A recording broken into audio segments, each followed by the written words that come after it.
ایک ایسی بات میں آپ سے عرض کروں جو شاید بہت کم لوگ اس پر غور کرتے ہیں.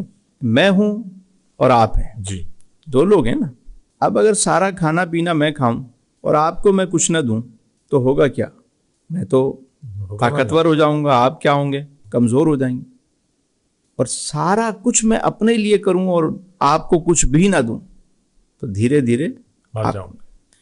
تو جب انسان میں دو چیزیں ہیں، جسم ہے اور روح ہے، تو وہ اگر ساری خوراک اور سب کچھ اگر جسم کے لیے کرے گا تو روح کا کیا بنے گا؟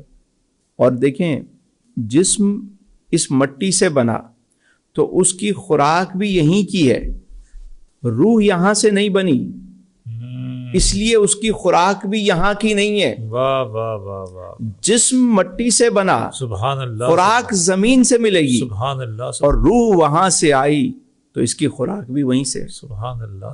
ایک بندہ ہے، اس نے رپورٹس کروائیں، میڈیکل ساری رپورٹس کلیئر ہے.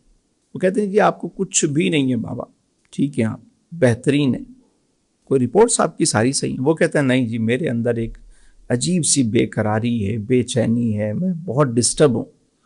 کہ بھائی سب کچھ صحیح ہے، آپ نہیں پتہ نہیں کیا ہے، میں ڈپریشن ہے، عجیب قسم کی انزائٹی ہے، میں سمجھ نہیں پا رہا اس کی وجہ کیا ہے.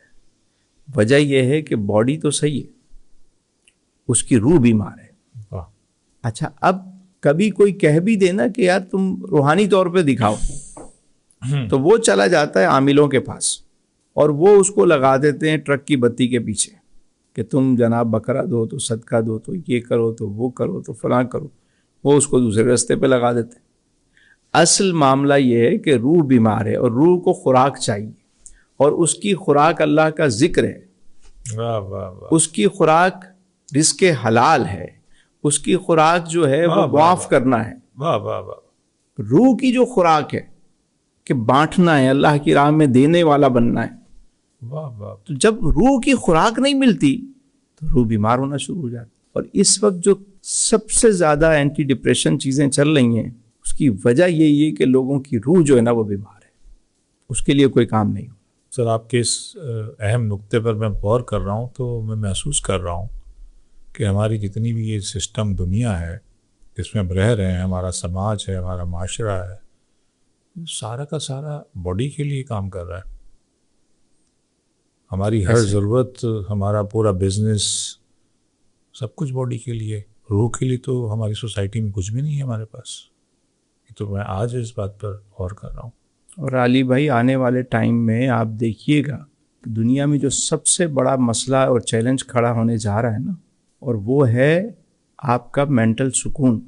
سکون دو طرح کے ہوتے ہیں، جی، اطمینان قلب، ذہنی سکون. قلبی سکون سے تو دنیا پہلے ہی واقف نہیں تھی،